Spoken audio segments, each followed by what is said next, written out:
Добар ден. Ја мислам дека и тие што се уште на пат ќе стигнат, дури се договориме на кој канал, кој јазик и така натаму. Денес имам чест да го најавам Жорди Вакер. Он не е сосем нов за Скопје, затоа што доаѓал овде како директор на еден од најпознатите шпански think-танкови, со седиште во Барселона. Покрај тоа Жорди е познат и како колумнист. Јас мислам дека El País беше Жорди, така? El País was the newspaper. Но моментално Жорди Вакер е еден ко-директор на иницијативата за Европа на фондациите Отворено општество, или на англиски скратено тоа гласи ОСИФЕ. Меѓутоа, исто така е регионален директор за Европа, затоа што според новата реорганизација сега имаме директори за кои покриваат континенти практично.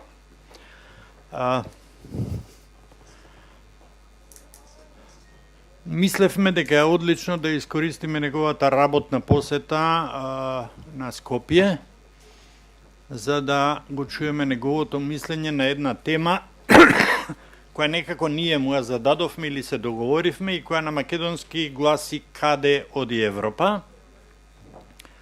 Мислиме дека Жорди е еден од оние кои најкомпетентно може да говорат на оваа тема. И јас сега нема да должам само една сушност информација. Имаме превод симултан на англиски. Канал 1 беше македонски, канал 2 беше англиски или обратно ги кажев? Добро, предпоставувам дека тие што имаат превод ќе се снајдат. Значи, мислам дека е канал 1, надице, канал 1 е македонски, канал 2 е англиски. По неговото подолго двоведно излагање имаме можност за прашања и коментари. Потоа имаме некакво освежување, мислам дека ќе го имаме долу во Менада. За тоа време може да продолжиме да се дружиме.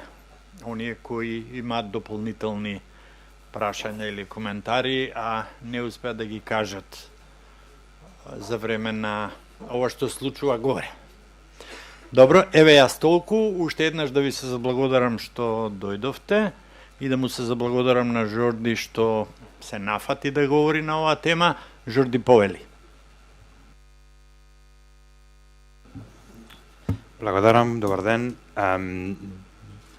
Thank you for asking me the easy task of answering to the question, where is Europe going?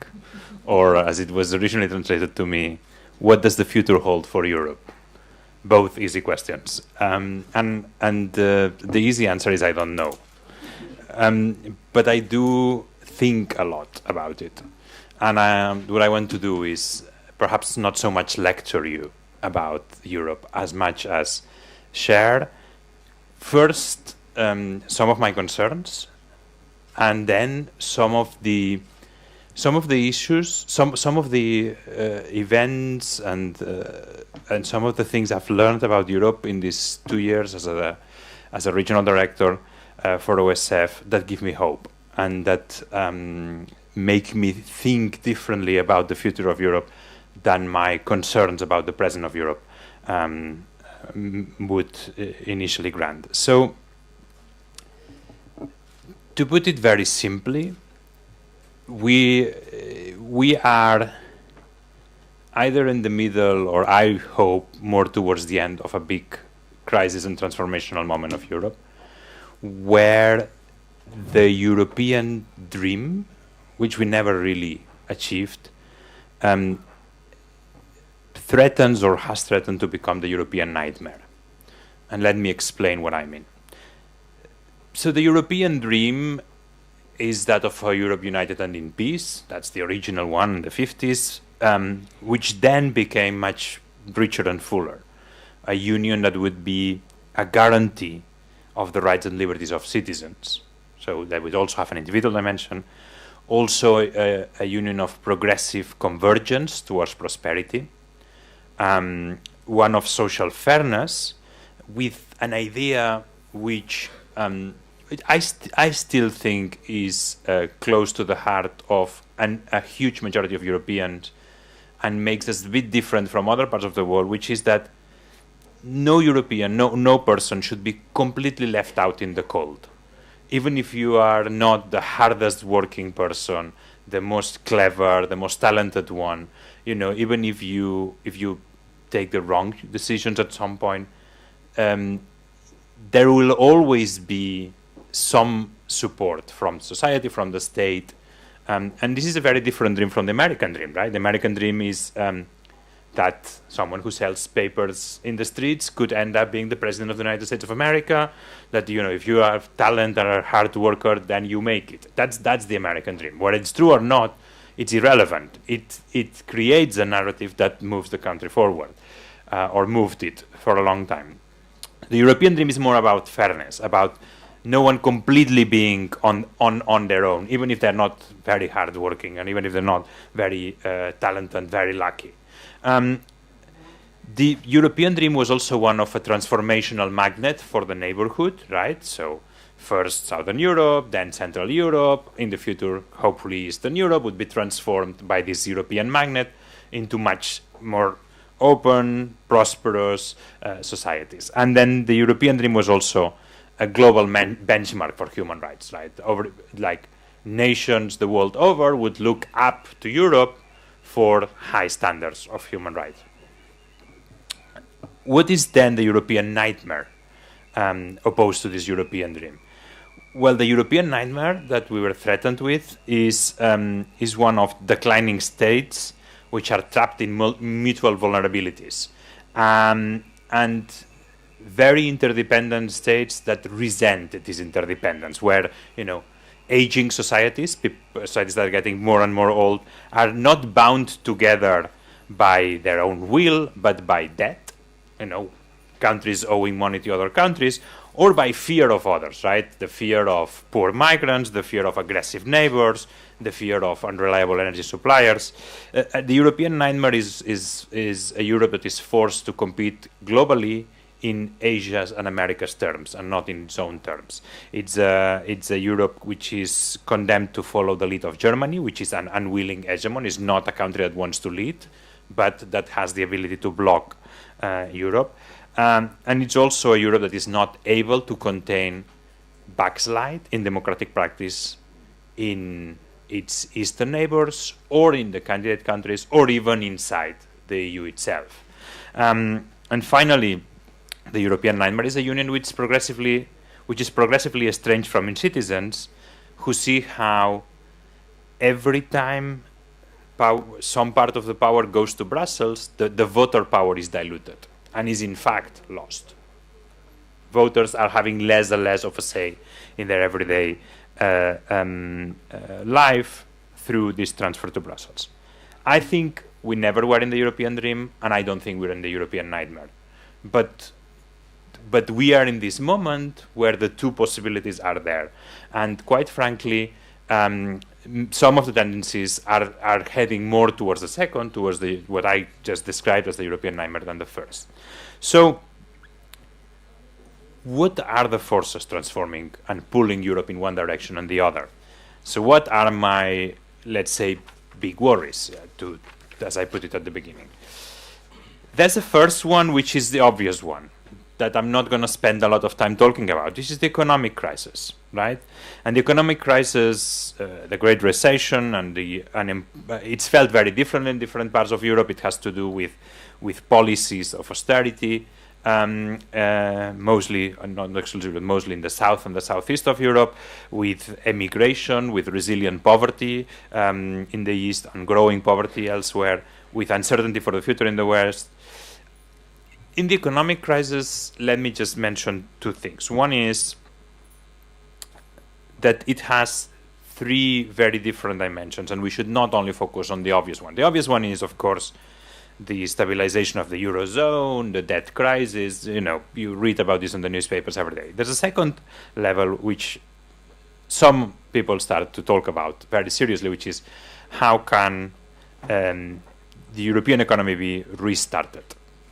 And in particular, how can convergence between the poorest and the richest parts of Europe restart? Because without this, then the process loses a lot of sense for many in Europe.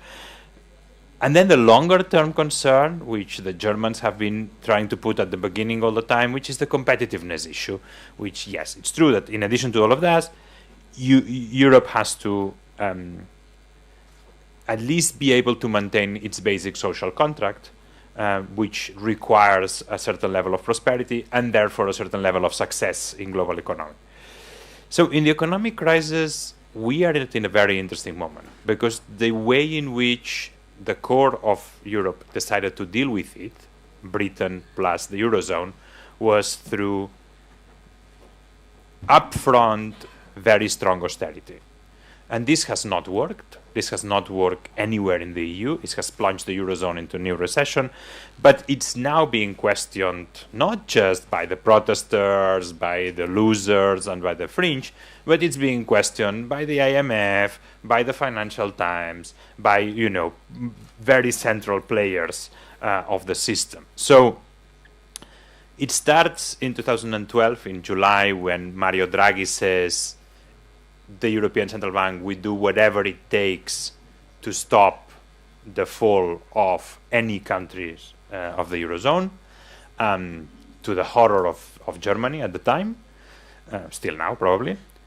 And it accelerates the day Syriza wins the Greek elections, to no one's surprise. We all knew this was going to happen. It was not a shock. It was actually a step towards the changing paradigm. So I think in the economic crisis, we are at an inflection point. I don't think we will see the same policies that we have now in a year's time.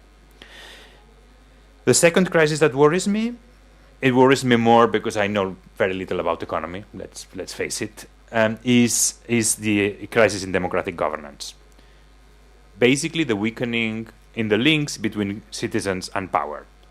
The most obvious manifestation of this is the drop in trust in democratic institutions. And you will say, what is new about this? Because Southeast Europe has had a massive deficit in trust for a long time. But there is a rapid convergence towards Southeast European standards of mistrust in Southern Europe, and to some extent in more core countries like France and the Netherlands. This dramatic decrease in trust is a cancer of democracy. And it's combined and partly fueled by a strong resentment against all elites, against political elites, but also against media elites, and also against economic elites or business elites. And in particular, the resentment is particularly bitter with political elites when they have been either unable or unwilling to reign over the power of markets. The crisis in democratic governance, as you have seen, probably has to do with the flight to the fringe and to the extremes, which is destabilizing basic consensus, and destabilizing basic consensus not just in Greece, but also in Denmark. I mean, it's all over that the basic consensus of the 70s and 80s are now being challenged. EU institutions, which have been unable to manage the high degree of interdependence, are a prime target for complaints, for mistrust. But if you look at the statistics about trust, only in Northern Europe are national institutions more trusted than EU institutions. Everywhere else, whether it's Italy or Spain or Southeast Europe or Poland, the trust in EU institutions is low, the trust in national institutions is much lower. So it's not only an EU problem. We're talking about a very strong one. The third crisis that worries me the most, because it's the one where I'm the most active professionally and where I personally feel very strongly, is a crisis or a change in the basic values underpinning liberal democracy, which are being questioned in practice and in theory. And to me, this is worrying, not because one could not, criticize, for example, representative democracy, which has many shortcomings, and there's been very clever criticism made lately of representative democracy, which I think is very valid. But there's also a big movement, not everywhere, but in many places in Europe, where the mainstream in European societies is moving towards less tolerance for diversity. And that is a very worrying trend. Liberal democracy is no longer the only game in town in Europe, right? The Prime Minister of Hungary says, Viktor Orban says, I'm no longer even aspiring to liberal democracy. It's not that I'm not a liberal democracy, I'm not even aspiring to it. And this is an EU member country. But then if you move to this part of the world, the Balkans, or to Turkey, or to Russia, it is even more explicit, right? We don't even pretend that we want our societies to be open, pluralistic, acceptant of diversity. And inside the EU, we see how in some ways illiberal consensus are emerging in Romania, in Bulgaria, in Greece. That the transition to democracy was a mistake, was a failure to a large extent, that it failed many people, and the solution then is to go into less open, less tolerant versions of society. And it's the Europe of 2015, where culture wars are raging across.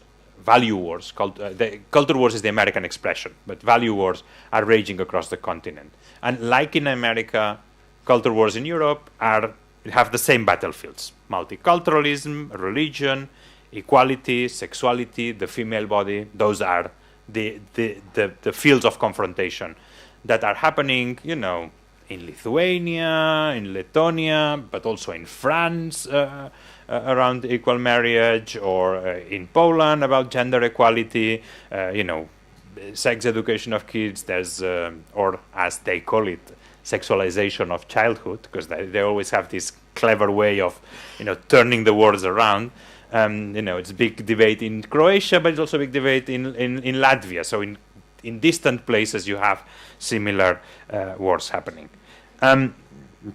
Let me say something about these three crises that worry me before I go to what gives me optimism in this not very optimistic picture so far.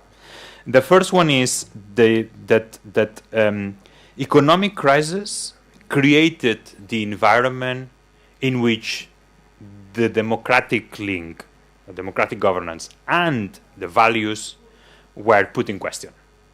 Right? That's, I think it would be stupid not to acknowledge this. But the correlation between the three is actually not very strong. For example, you would think, looking at Greece and Hungary, that the picture coincides perfectly. So, bad economic performance, a terrible erosion of democratic mechanisms, and a big change in values. Society is becoming very intolerant of all sorts of diversity, whether it's Roma or migrants or any other groups. Okay. Yes, that is true in Greece, and that is true in Hungary.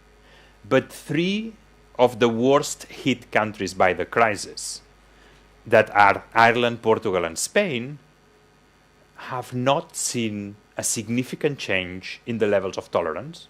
They don't have anti-migration parties.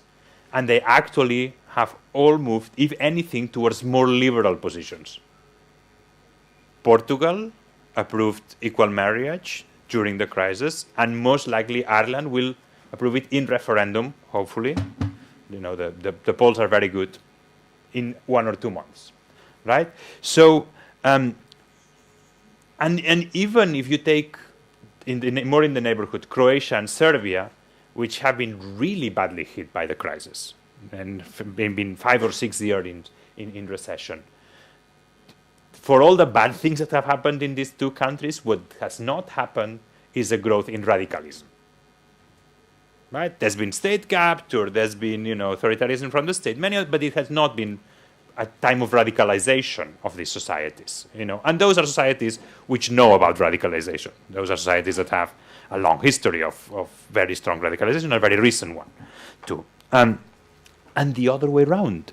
If you see where the vote for anti-migrant parties, where the vote for the xenophobic right has been growing, it's places like Sweden and the Netherlands and France, which are by no stretch of imagination the places that have suffered the most the crisis.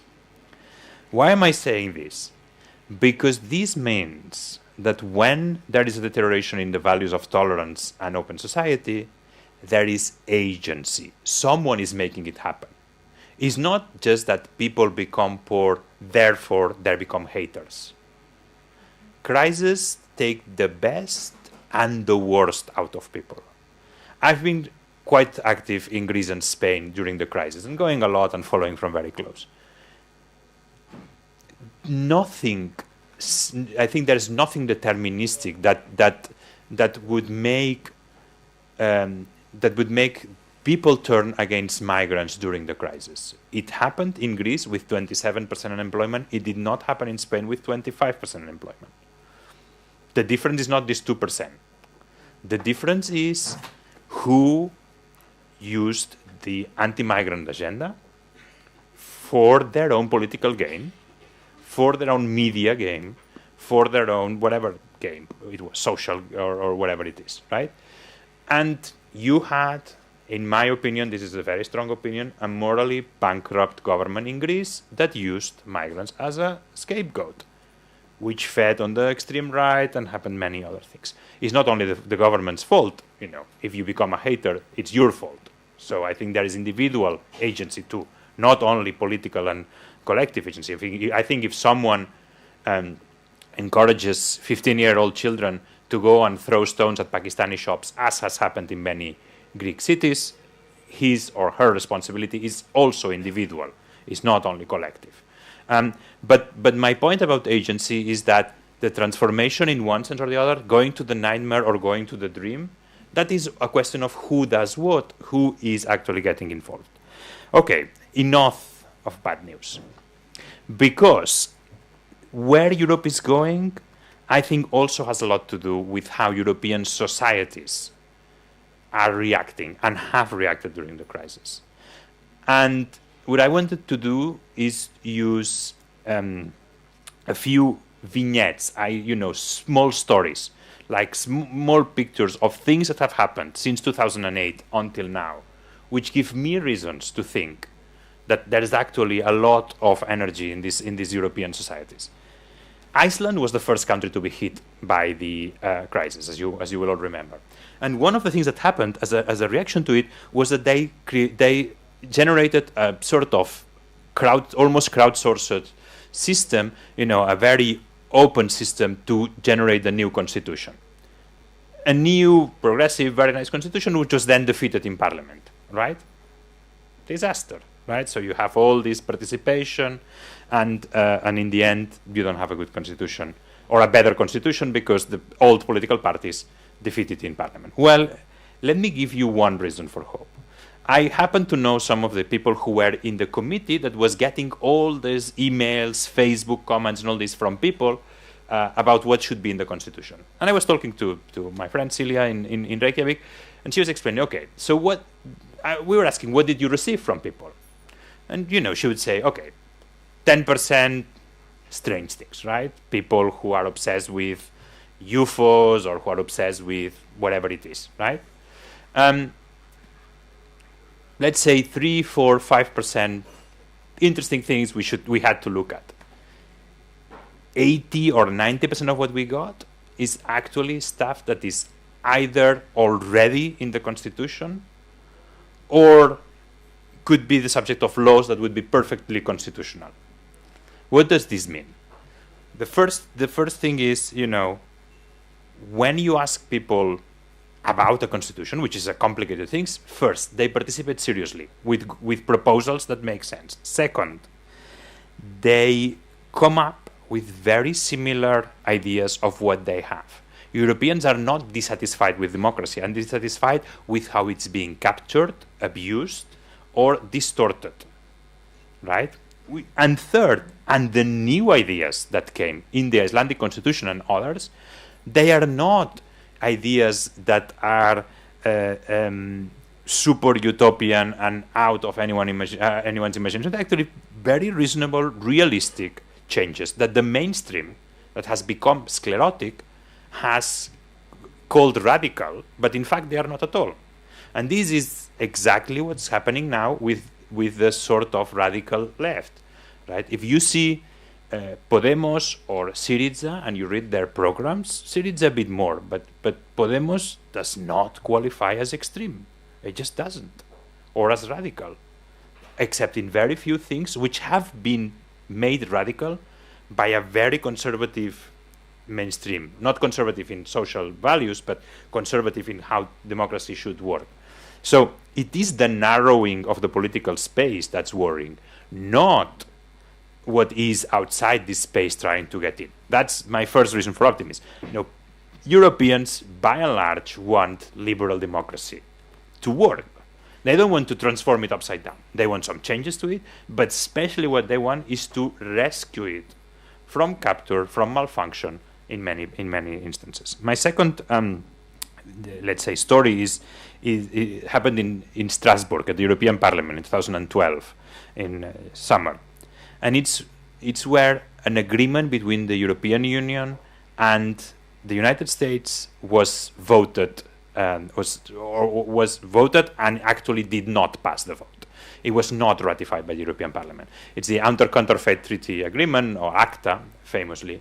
And it was defeated by a really interesting coalition of basically people who had started being cyber activists, which were not cyber activists by that time. They were very savvy activists staging street protests in Poland, lobbying directly members of parliament in Romania, in Spain, in the UK, and which showed the power of this new European citizenship that's connected, and it's powerful enough to beat even the most powerful corporations, to beat, the music industry and the film industry and Microsoft and all the state security of the apparatus that wanted to control, financial transactions and all the powers that were behind ACTA, which to me gives me the hope of how the new technologies have opened a space for political participation that is already now being used in very interesting ways. The third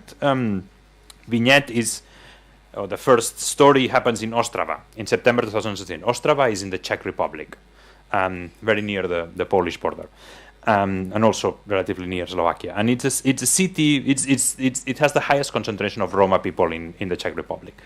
And some of you may have read about a horrible wave of anti-Roma marches in the Czech Republic in autumn 2013.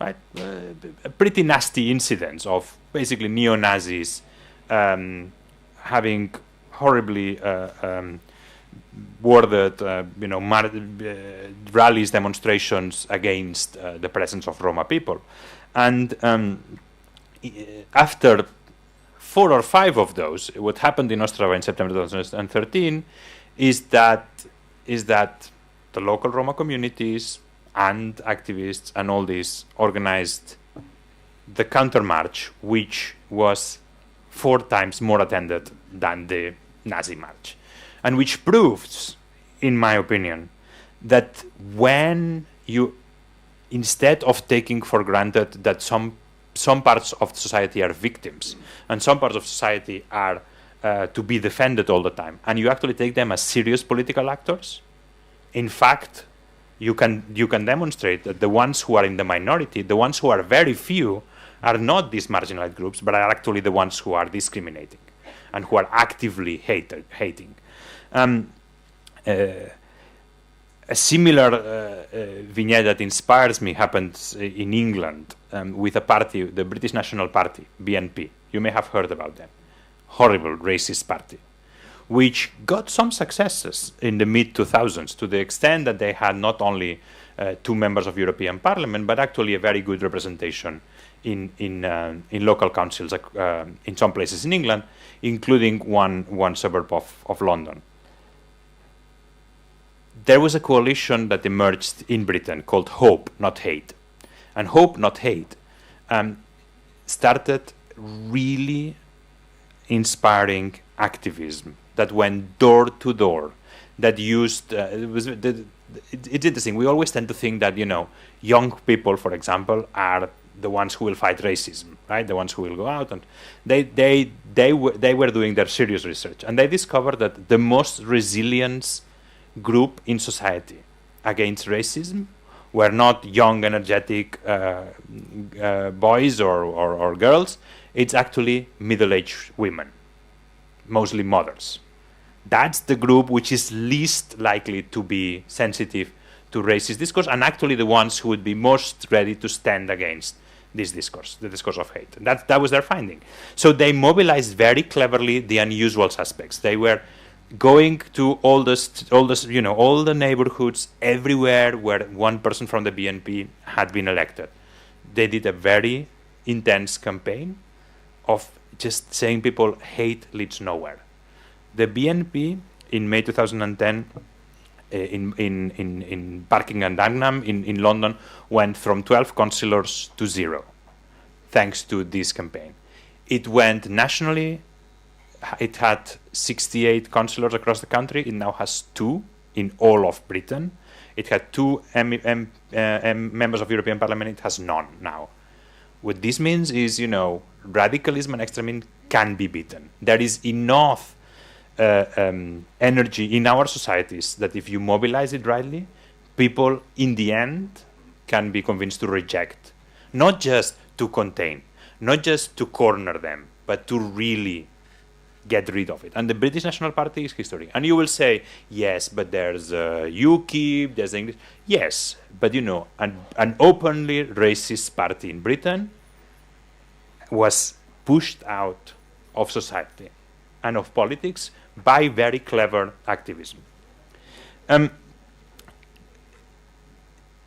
Another another 3 that I wanted to mention to you, just maybe a bit faster. One is a city in a village in southern Spain called Abenojar. Abenojar is 1,600 people village in Ciudad Real, and in 2008 there was a wonderful piece of news in the national televisions. In Spain, marriage equality was approved in 2005, so gay marriage has been legal ever since 2005. And 3 years later comes this piece of news about Abenojar, where there's it is a village where the biggest social activity of the year, or one of the biggest social activities, is the procession of Our Lady of Incarnation, right? Catholic country, you go with the Virgin, you've got the Brotherhood of Our Lady of Incarnation, and they go in the village. And in the village, a woman had been banned from carrying the Virgin, although she had been doing it for a long time, because she had married her 15-year long partner, who was another woman. She was the hairdresser of the village and had a girlfriend. They married, and the bishop said, no, you cannot go out in the procession if you have married a woman, right? Now, the piece of news is that the procession went out in Abenojar, and about 200 neighbors were wearing this bright green T-shirt saying "Incarnation without discrimination," right? Protesting the bishop's decision. Why is it so interesting?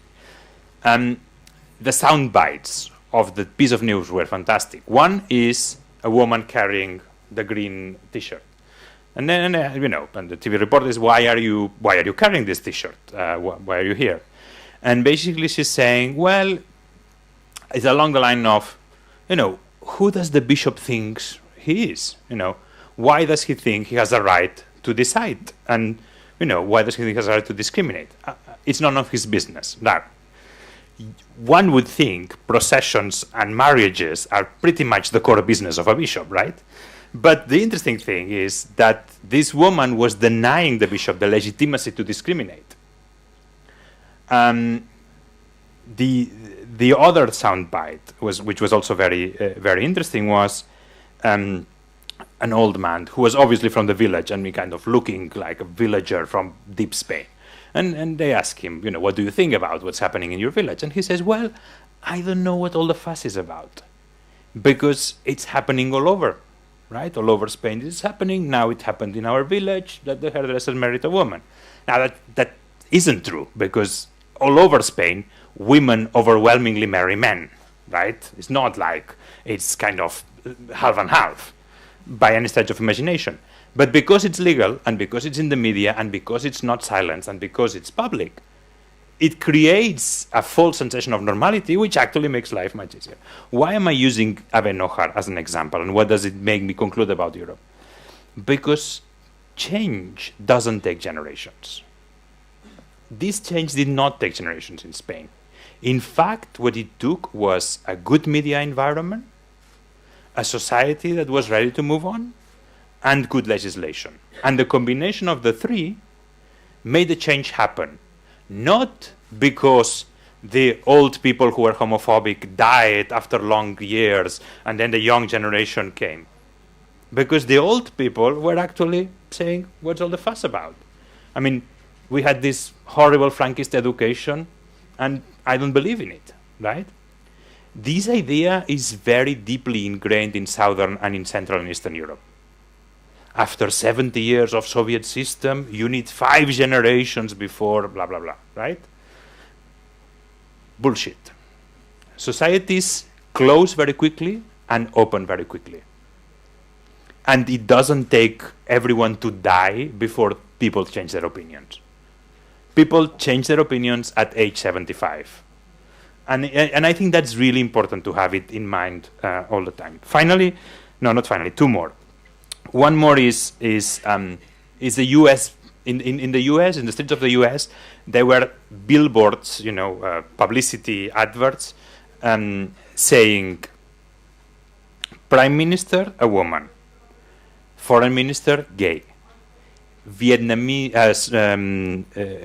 Minister, Vietnamese, Health Minister, Vietnamese, and you thought America was the land of diversity? Those were ads by the German government, by the German right-wing government, Christian Democrats plus liberals. They were saying these, so they were proud of the diversity in the German cabinet. So when the right, the Christian Democrats, are advertising their country for their ability to integrate diversity in government, some things have moved in this continent. And I know it's not everywhere. I know the Bulgarian government would not run these billboards. Fine. But I would never have imagined that a right-wing government anywhere in Europe would ever run these billboards saying, we're proud that our prime minister is a woman, that our foreign minister is gay, that our finance minister is Vietnamese. Right? So, and my last moment is closer to here. And it's in January 25th. And the night in Academy Square in Athens. And there's the victory of Syriza, and you may, agree or disagree or like or dislike. I always say that whatever you think about Syriza, I hope many people will agree that the other government had to lose in any case because of its moral bankruptcy, even if you don't agree with what comes in. But anyway, you may disagree. But that's not what my point is. My point is the banners there. In Portuguese, German people with banners in English, Italian people, all this.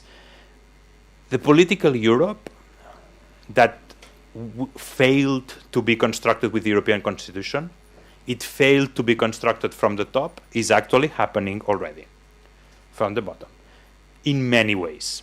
In Spain, we learn about the conditions of our banking rescues, the banking bailout, from the Dutch parliament, because they have more stringent access of information. So in Dutch parliament, thanks to the Dutch parliament, we knew what conditions were imposed on our country, right? Never have Europe followed, Cypriot Greek elections like we were doing now.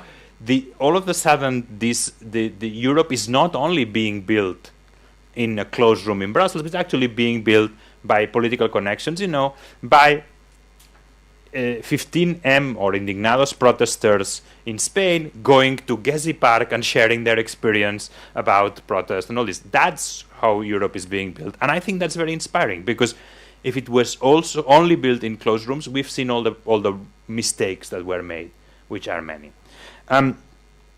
Now, I hope I have conveyed the sense that actually there is an effervescence, there is bubbling up of political movements, political moments in media, in protest, even in mainstream politics across Europe.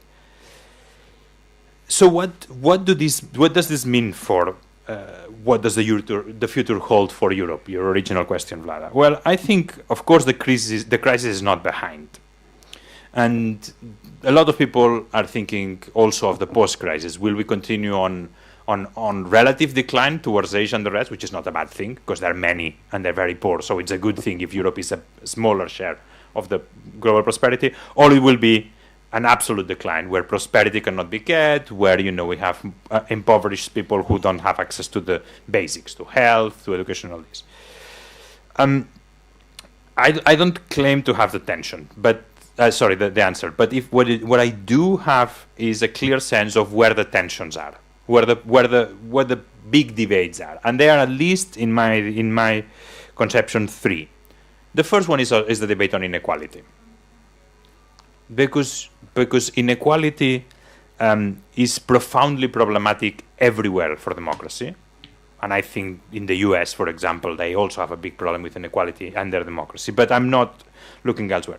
For European democracies and for the main consensuses, and also for the lived experience of people in post-communist societies or in post-welfare societies in the West, inequality cannot be ignored. It is corroding the systems from inside and hugely problematic. The second big tension is liberal versus liberal values. Majority rule is basically, except in a couple of places, the norm across Europe. And we may not like the majorities. We may not like Erdogan, or we may not like Orban, or we may not like Putin, but they, by and large, have the support of public opinions. Okay, skewed by media, skewed by the fact that elections are not clean, everything else. But we cannot deny there is some degree of support. That's not the problem. The problem is on the basis of values that these regimes operate on, right? And this tension, I think, is everywhere. In Western Europe, around, for instance, anti-terrorism or migration control, the abuses are horrific. And I think they are deeply problematic. Finally, the third big tension is generational. And the generational issue in an aging continent is, I think it's going to become more and more and more important. And the generational issue has to do with everything. Pensions versus unemployment, but it has to do with emigration, right? So you have some people who are worried, or migration, some people who are worried for the ones coming in, and some people who are worried because they have to go out, right? Very different sets of concerns. So the old generation is one set of concerns, the young generation has another set of concerns. There's also the issue, the issues of values. There's a massive dissonance in some issues. LGBT tolerance, for instance, is a hugely generational thing. Perhaps it's a good thing because it happens to be that the young generation tends to be a lot more tolerant than the older one. So I think the generational tension is the other third big one that will decide the fate of Europe. But what we're seeing is that while leaders try to manage those tensions quite badly, in my opinion, lately, what is happening is disruption from below. Many of the examples I gave are of disruption, really. And disruption from below has dangerous aspects. It comes in the form of racism, it comes in the form of Golden Dawn in Greece and other things. But I think a lot of it, I actually think most of it is creative and positive. And I've met people who are the contrary, who say, I see the creative and the positive part, but I'm more afraid of the other part. I'm not. I'm of the ones who think that disruption is actually needed in Europe. And this disruption from below, in my opinion, is the best hope for Europe. Blagodaram.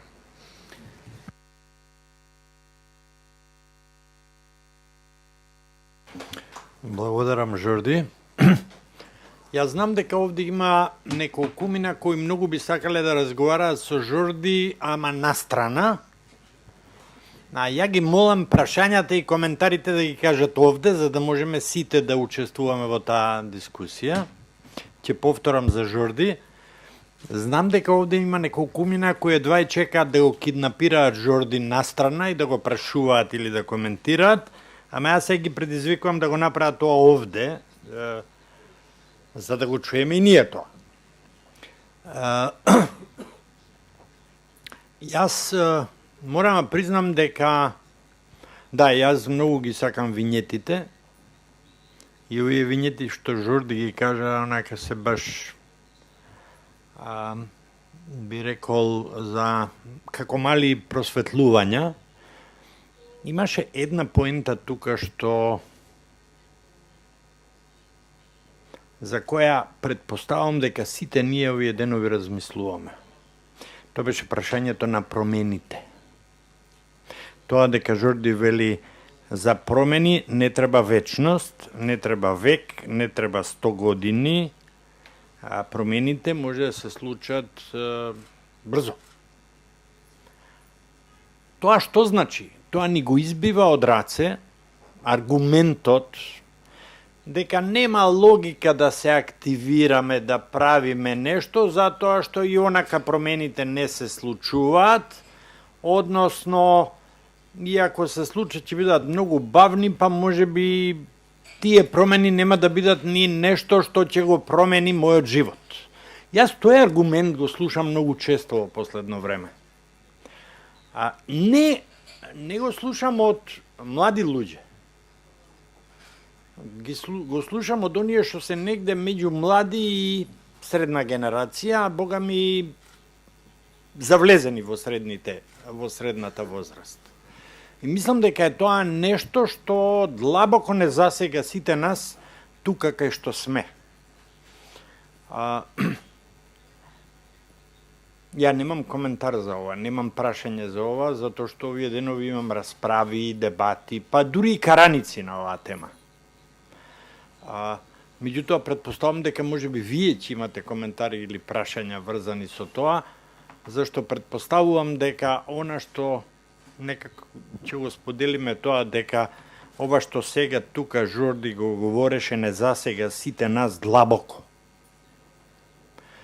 И опфаќа прашања со кои ние секојдневно се занимаваме, без оглед дали ги формулираме луцидно или не, духовито или не, ама они не засегаат и тоа се нашите мисли и нашите дилеми. Така што повелете, имаме микрофони, само кренете рака и представете се, затоа што сепак мислам дека Жорди не ве знае сите. Иако некој ги знае.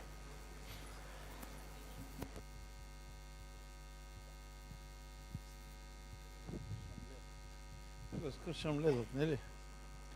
Благодарам за господина Џорди, а и на вас што возможивте навистина да слушнеме едно поинакво согледување од она што секојдневно дека денеска мислам се труиме од информации, од непрофесионализам, од новинарство и така натаму. Јас би сакал да го запрашам господин Џорди, каде го гледа ромското прашање и ромите, мислам, у Европа првин, за да можам да поставам паралелно друго прашање биќе или за негова информација. Ромите моментално во Македонија живеат во еден модерен Аушвиц. Не знам дали сте запознати со тоа.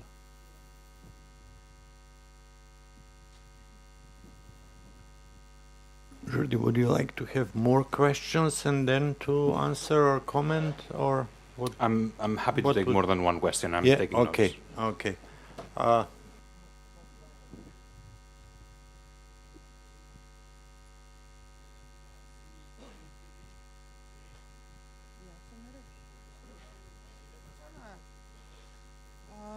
На македонски, така? Добро. Јас сакам да го прашам Џорди зошто кога зборуваше за промени на политичкиот пейзаж во Европа, инсистираше на примери од граѓанското движење, дали тој смета дека изворот на промените на тој политички пейзаж во Европа е токму онаа битка што, например, ја започна Индигнадос во Шпанија или има и слични процеси други во Европа, која што е битка за надменување на политичкото воспоставено од постоечките елити политички, од постоечките доминантни партии во европските земји. Okay, so to avoid misunderstandings in translation, I want to point to a possible, since you wanted to go through analyzing Europe and the future to points of tension, I think one which might become, or one which might be read today in the political rhetoric of the new political movements in the South towards the center, of the periphery towards the center. Syriza in the recent weeks has escalated the argument on German hegemony, on which you said that it is an unwilling hegemony.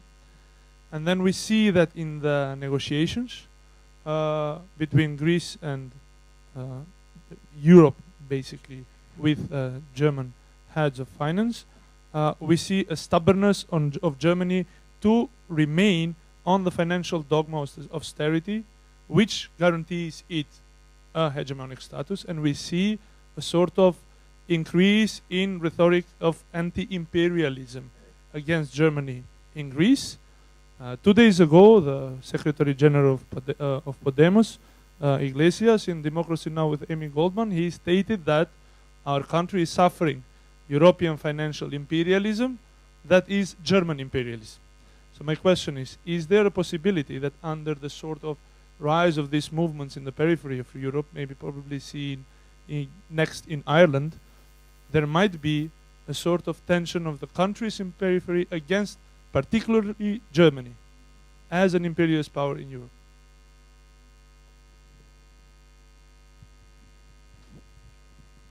Okay, so on the first question on Roma,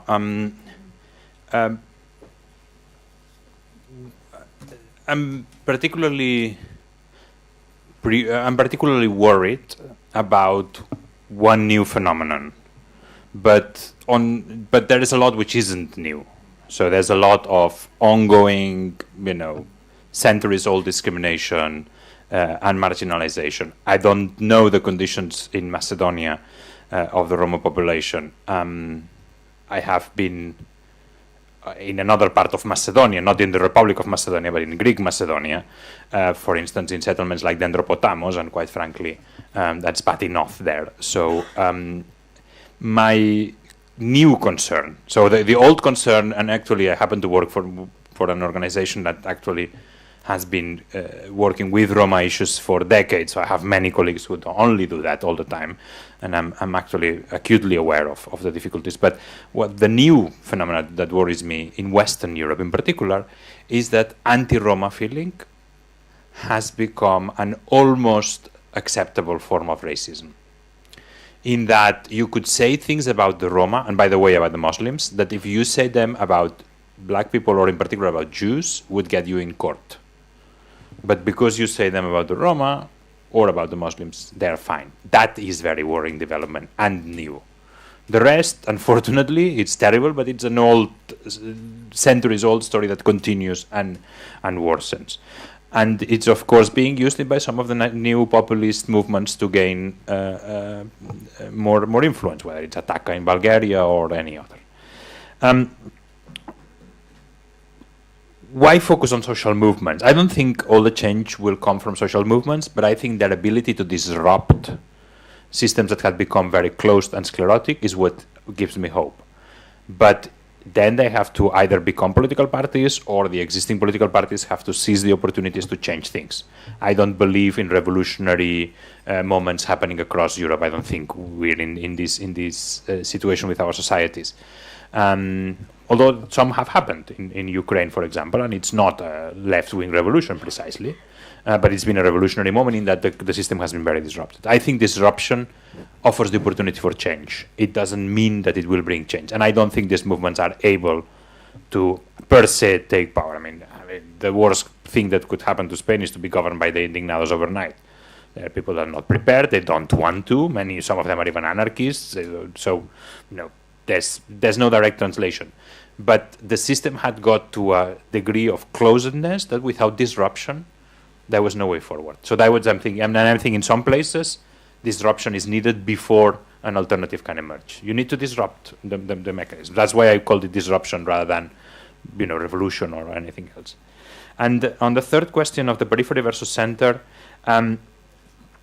two issues. So one, on the general analysis, I think the periphery versus center tension has been there for a long time, and it was an oddity that the governments in Dublin, Madrid, Athens, and Lisbon were playing this game. It was bizarre. It was so bizarre that when a new government in France and a new government in Italy took power, they couldn't do anything about austerity, because if the four countries on the receiving end, the governments are not saying this is intolerable, if Madrid and Dublin and Lisbon and Athens are not saying this is intolerable, how can Rome and Paris say we need to change paradigm? It was impossible.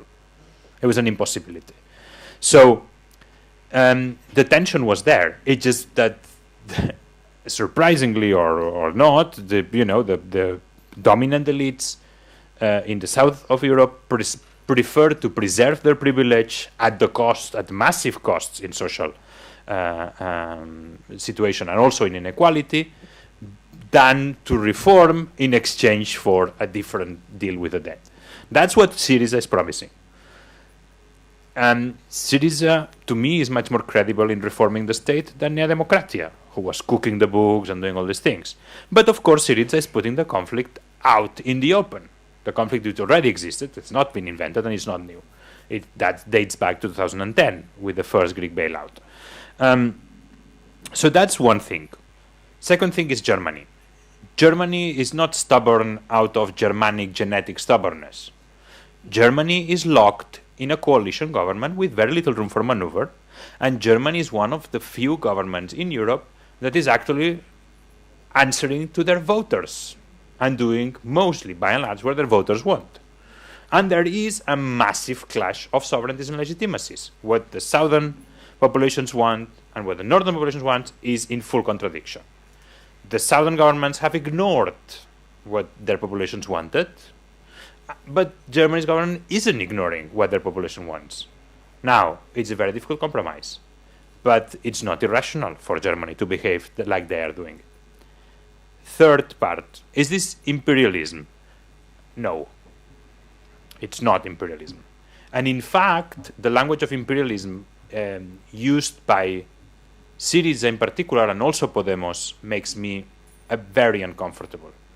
Because whereas they are very ready to denounce everything as German, and in particular American imperialism, they don't recognize there's such a thing as Russian imperialism, right? So Russia may snatch Crimea and create a war with their own special units in the Donbass, and it's fine, that's not imperialism, whereas Germany is imposing a bad economic solution, but is actually imposing it through very different mechanisms, and that's imperialism. So I think the language of imperialism is not a good analytical tool for what's happening in Europe, which is a disaster. And so I'm not defending German position. I haven't ever. I've been discussing this with my think tank before in Berlin with my colleagues, saying this is folly. You're not only going to destroy the economies of Southern Europe, as they have, in particular Greece, but also destroyed the whole Eurozone as economy, and they plunged all of the Eurozone into recession, and it has to change, and I honestly think it is already changing. And the victory of Syriza, not because they are super clever or very good, actually they're not very good negotiators, I think they're playing too much the chicken game, but because simply it shows that it's again a disruptive factor, which is then allowing the things to move on. That will change sooner or later. Remember, there's elections in Portugal and in Spain later this year. So the Spanish and the Portuguese government are super nervous. And it's not only Germany that's blocking Syriza. The Spanish government in particular is super hostile, because if Syriza is seen to win anything, they know that this will have immediate repercussion in the Spanish elections. I mean, I was on 25th January, on the election day, I was 4 hours live on television commenting the Greek elections. They were followed like national elections, right? So it's the translation is, I mean, and Rajoy, the Popular Party leader of Spain, was in Athens in a meeting supporting Samaras. So the connection is not imaginary, is very real. Добро, одиме понатаму, само ве молам, не заборавајте да се представите, не само заради Жорди и заради аудиториумот. Не верувам дека баш сите се знаете. Секој секого дека познава. Одиме, значи, Бојан во вториот ред и потоа некој друг. Джелјо, мислам, да. Бојан Маречик, Македонски центар за европско образование.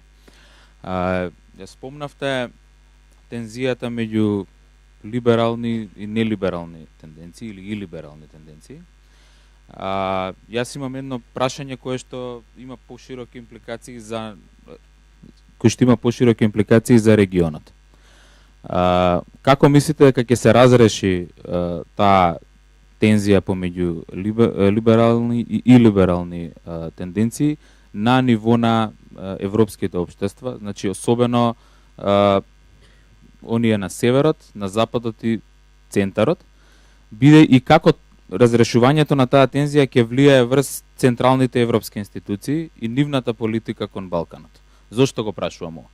Мислам дека оние држави вечни кандидатки или подолгорочни кандидатки, како што е Македонија, но и сите од Западен Балкан, ја препознаваат таа тензија во Европа и ја користат како сигнал за промена на парадигмата во овој регион.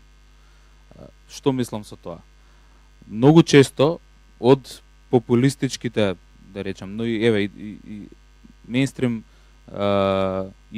популистите во регионот, и во Србија, и во Македонија особено, како легитимен дел од Европа се смета токму и либералната. Например, велат Европа не е само Брисел, Европа е и Орбан. Дали таа тензија може некако да влијае врз таа политика за проширување, затоа што таа тензија се користи на Западен Балкан како сигнал дека има простор да има свртување кон илибералните тенденции и да се бараат модели кои што се европски, но се и либерални. Джилјо и Маријан. Джилјо Худиш, активист. И Сашо. Јас би се заблагодарил на излагањето на господин Жорди и би сакал да го прашам две прашања всушност. Првото е ова да се надоврзам како гледа на земјите Западен Балкан и нивното проширување, дали мисли дека во следните 10 години би се заокружило тоа проширување на Европа на Западен Балкан, односно дали земјите Западен Балкан би станале членки, да ќе збориме за земјите од Хрватска, помеѓу Хрватска и Грција. И би сакал негов коментар за случувањата во Украина кои се всушност во дворот на Европа. Благодарам. Добро.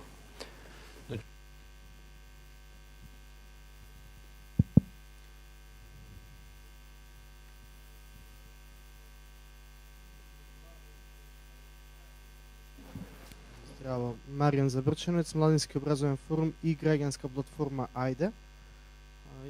Моето прашање гласи дали верувате во регионализација на граѓанските движења, односно поточно дали се постојат услови во нашиот регион за регионализација на активизмот по однос на прашањата за кои што веќе разговаравме. Ромското прашање, можеби ЛГБТ прашањата, можеби прашањето на социјална правда.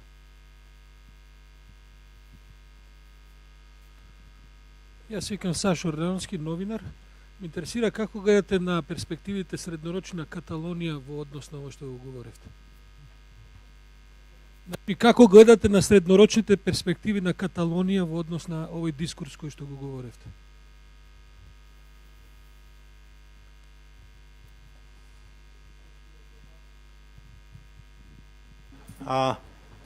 Дали имаме уште прашања или коментари? Не, извинете господине Мерсал Билали, не ве заборавив, него нешто сте ми стално ту во кадар, ту надворот кадар и не знам кај си. Те оправдување. Повели. Благодарам, Мерсал Билали, университетски професор.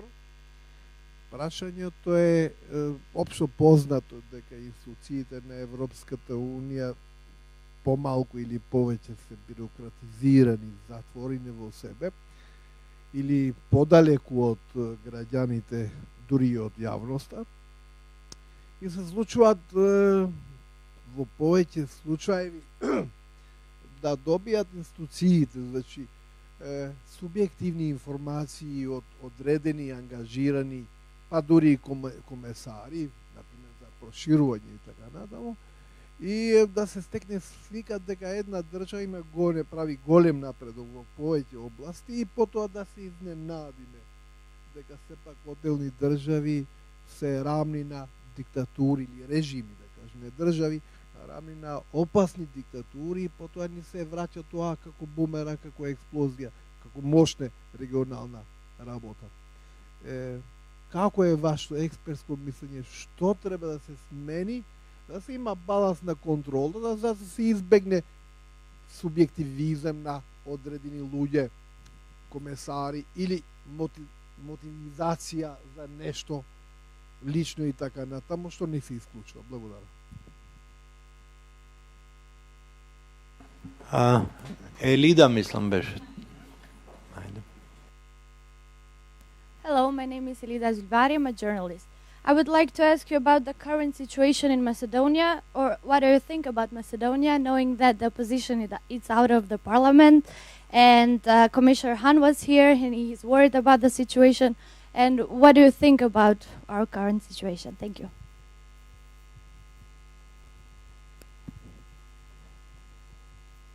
Дали треба да разберам дека нема повеќе прашања или коментари?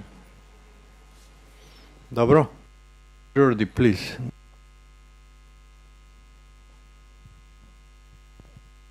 Okay, so there's many questions. The first one was about tensions between liberal, illiberal tendencies in the EU and how this affects enlargement and the countries of the Western Balkans. That's interesting because that's how. Let me go to a little bit to my personal story. That's how I ended up in the job I am in, right? And Macedonia is partly to blame, because at some point, being the director of a think tank that did international relations, I came a couple of times to Macedonia, and at the invitation of the Macedonian Center of European Training that you yourself are heading, I was here commenting on the progress reports and other things. And when I, as it were on my way back, I was starting to say, well, Macedonia is not doing great. But quite frankly, we're asking things from them that if we ask every member country, I'm not sure all of them would become member countries. I mean, would Italy at the time under Berlusconi qualify for media pluralism, right? Maybe not. Would the British anti-terrorism legislation and actions qualify in an enlargement country? Probably the EU would be worried and would be expressing, would be sending a commissioner and saying, "What are you doing to these people?" Right? So there are problems in the EU, and my reaction there was, in my think tank, we started to talk a lot more about democracy in the EU, how it was working and how it was changing, and then that's how I came in contact with more and more with Open Society Foundations, and then they ended up convincing me to go to the OSF, but I'm very aware, fully aware, that enlargement policy, and especially enlargement conditionality, it's a mockery if you're not serious about the internal affairs. Let me give 3 qualifications. The first one, still the average and even the large majority of the EU countries are institutionally and even democratically stronger than the average of the candidate countries. So still it makes sense to have Europeanization as an anchor for open society work. It still does, whether you're in Montenegro or in Albania and other places. So to use this as an excuse to not change things, no, I'm sorry, right? Even Hungary is in better shape than most countries that are candidates in almost every aspect. Not every aspect, but in almost every aspect. So that's first observation. Second observation, we have a problem inside the EU. We have a big problem, which is backsliding, which is that you make promises, you enter the EU, and 3 years later you start going back. That's a problem for everyone, because, you know, if you have to be a friend of Orban to get TV concessions in Hungary, this is a problem for the free market. This is, even if you don't care about human rights, we're an interior market, you know. If public procurement in Romania is completely rotten, this is a problem for all the market, for all the EU. And of course, if rights and liberties of people are not protected, this is a joint problem. So we are such a shared space that then the democratic problems of a country become everyone's democratic problems. So we have a huge issue, urgent issue. I hope I did not give the impression I'm not worried about this. I am completely. I'm actually every day working with activists that are doing exactly this in Italy and in Greece and in Spain and in France and everywhere else. Racism and other problems that are big. Third thing, though, you have this. Orban is Europe, you know. I understand this kind of arguments, but you know, you could say yes, but Sweden is also Europe, right? And which Europe do we want to be? So you know, you could counter it because it's a values discussion, which is actually about Macedonia. It's not about Hungary. And that's something that you also have to remind to the other people. You're not talking about Hungary. You're talking about what you like for Macedonia. Let's have this discussion. Because one problem has been European escapism, right? To project all your problems on Europe instead of addressing them in Serbia or in Turkey or whatever it is. There is another question about what do I think about Western Balkans enlargement and what do I think about Ukraine. And of course, I need another 2 conferences for those 2 questions. But on the Western Balkans enlargement, it's obvious that for as long as there is the mess that there is in Europe, it won't happen. It's obvious that they have been the victim of the complicated moment, and it's obvious that 3 Balkan countries are making life difficult. Romania and Bulgaria because of backsliding into corruption practices and others, and Greece because of the economic situation and all this, and to some extent Hungary. So all your neighbors are making your life much more difficult in many respects. On the other hand, it is entrenched enough in the European conscience that the Western Balkans will be inside the EU that I have no question that if the EU doesn't fall apart into pieces, you will be part of it. Right? And I don't think it will. So I think you will be part of it. But it may, I think the 10 years horizon for every country between whatever, Subotic and Bitola, that's optimistic, especially for Kosovo. First, they have to get, recognition and all this. So that may be a stretch too far to say. I wouldn't bet on 10 years. I would bet on the long run that if the Western Balkans do not enter into the EU, is because the EU has been substantially transformed. If the EU is something like what we know now, I do think the future of these countries is in the EU, which I wouldn't say about Turkey or other places, unfortunately. I have less certainty. On Ukraine, I think it's very interesting because actually I had it as one of my vignettes, which I didn't read. And my vignette was to illustrate that powerful as they are, sometimes even geopolitics have to give way to people's decision, right? You would think that the force of geopolitics is it's too big to resist, but even, if you want something which is pure geopolitics, was, Eurasian Union versus European Union. Even there, the Ukrainian leadership decided Eurasian Union, and people say, sorry, no.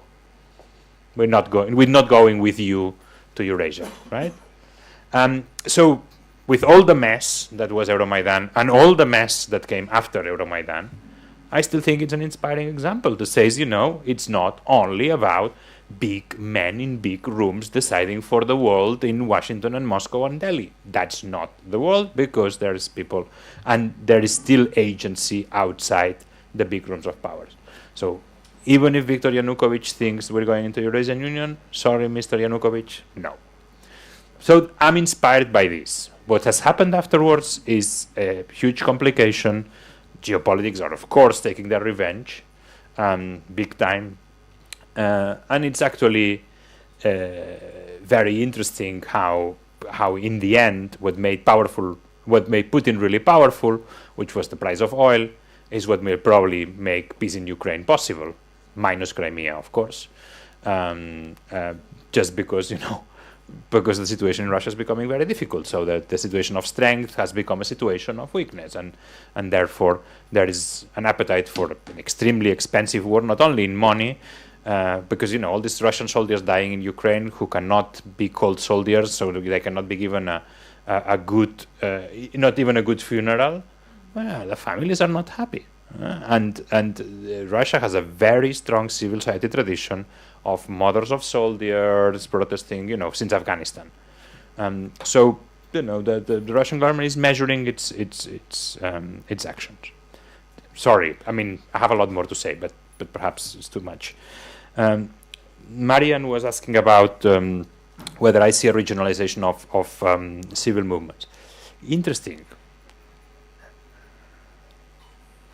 A lot of the activism is becoming very national, is becoming a lot less connected than the NGOs and a lot less internationally minded in many, many, many places. It's super interesting because, things happen in Bulgaria that have 100 connections with what happened in Slovenia, and you ask a Bulgarian about Slovenia, they have no idea. You ask people here about the plenums in Bosnia, yeah, they know there were plenums, but do they know them? Well, some do, but many people are not even doing. So it's interesting. There's a lot less connection than I would have imagined. A lot less, especially because it's now super cheap, because you just need the internet.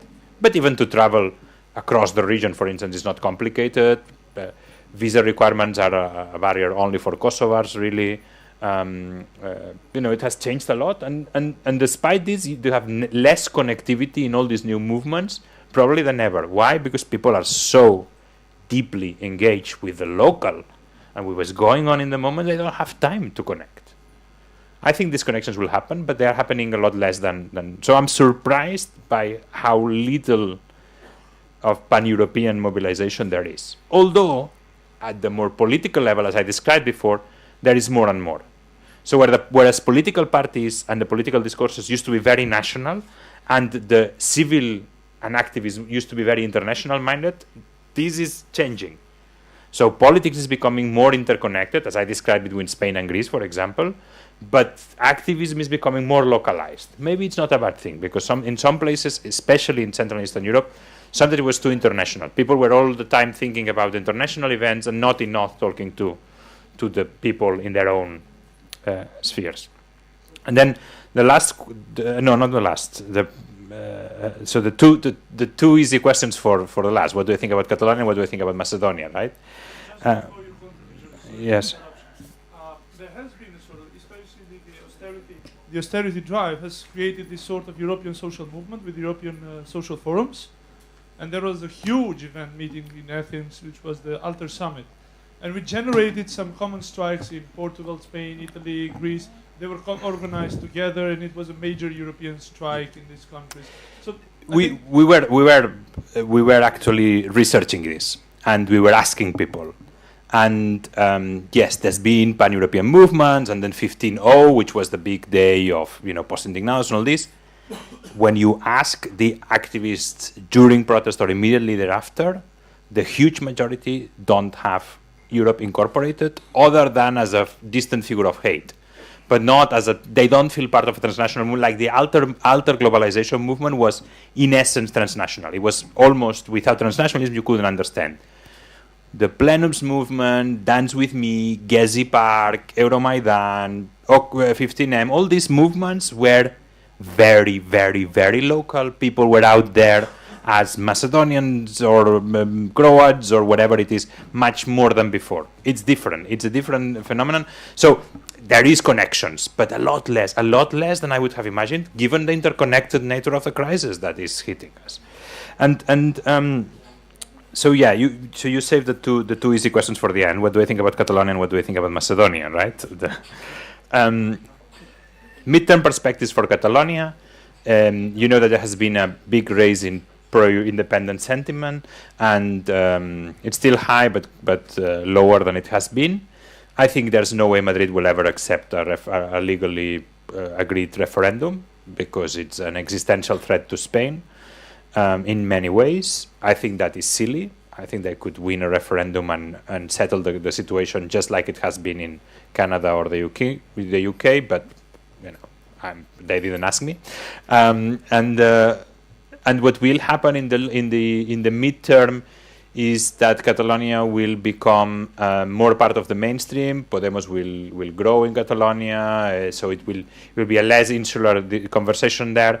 But for the long term, or a midterm, for the next 10 years, we will have at least 1/3 of the Catalan population that will think that there is a massive default in Spanish democracy by not having made a referendum, and I think that's not a good thing. I think it's not a good thing that you have about 1/3 of people, at least, who just question the system at the base. But it's manageable, really. At the end of the world, they will continue to vote, they will continue to pay their taxes.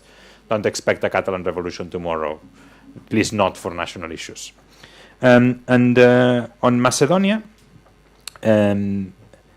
oh no, sorry, I'm forgetting a question about the EU institutions and how to make sure. Okay, so before I go to Macedonia, the EU institutions, in particular the European Commission, know more about Macedonia than anyone else in the world, except Macedonians.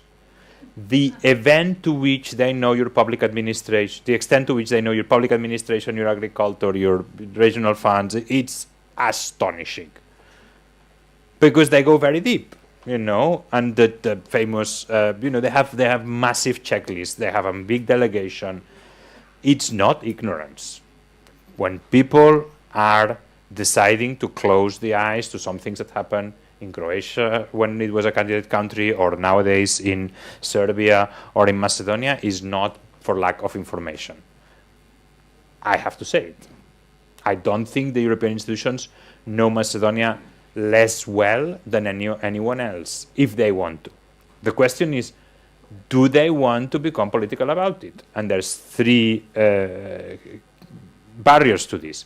One is member states that have their own interest. A second one, member states like, you know, let's say Greece, or national interest, if you want. The second one is partisan interests. You know, we know that Social Democrats protect people who call themselves Social Democrats even though they are not at all, and Christian Democrats protect people who may be Christian but certainly are not Democrats, and I don't know how Christian they are in their private lives, but anyway.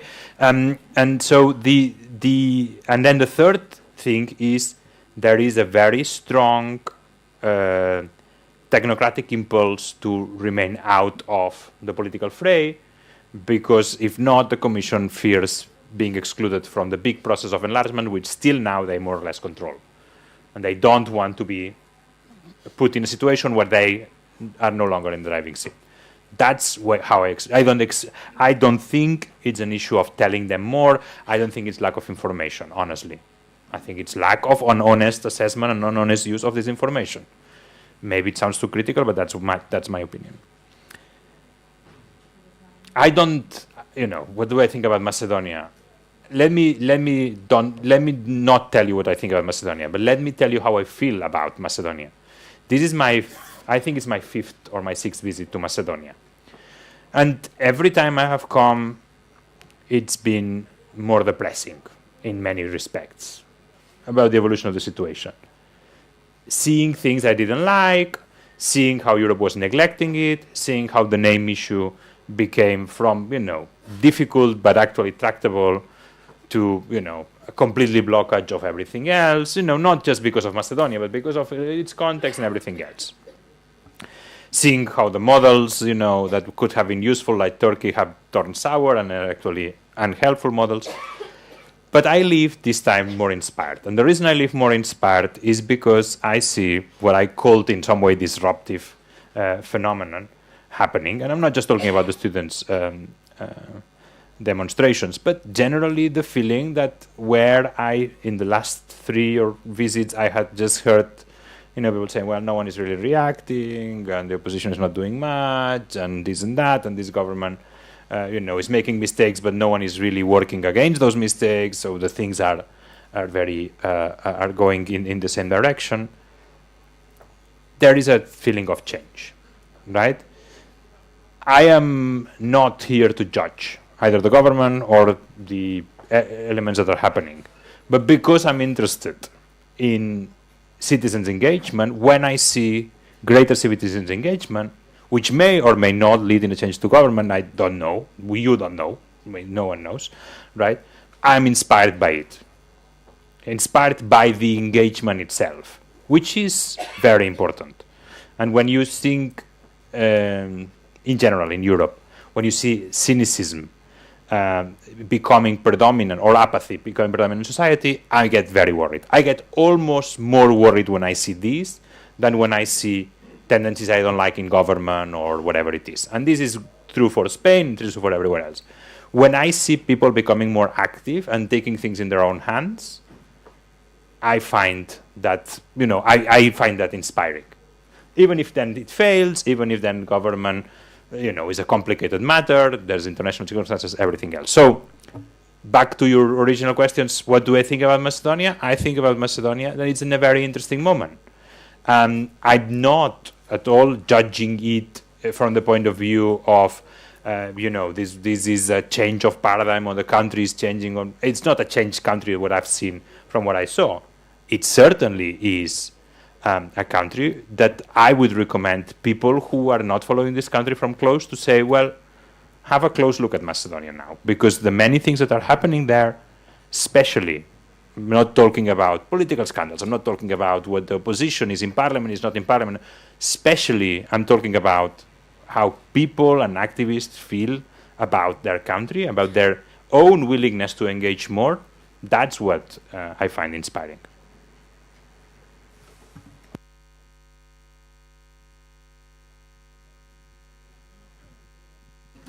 Би можеле да завршиме со тоа што би му се заблагодариле на Жорди, затоа што мислам дека сега имаме еден врзан процес.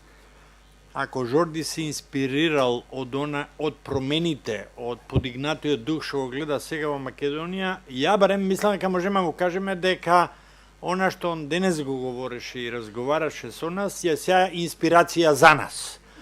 И затоа, Жорди, ти благодарам и се надевам дека нема да трае долго пред да се видиме пак овде, а сега мислам дека можеме малце храна и пијачка за да ја подкрепиме инспирацијата. Фала, се гледаме наскоро.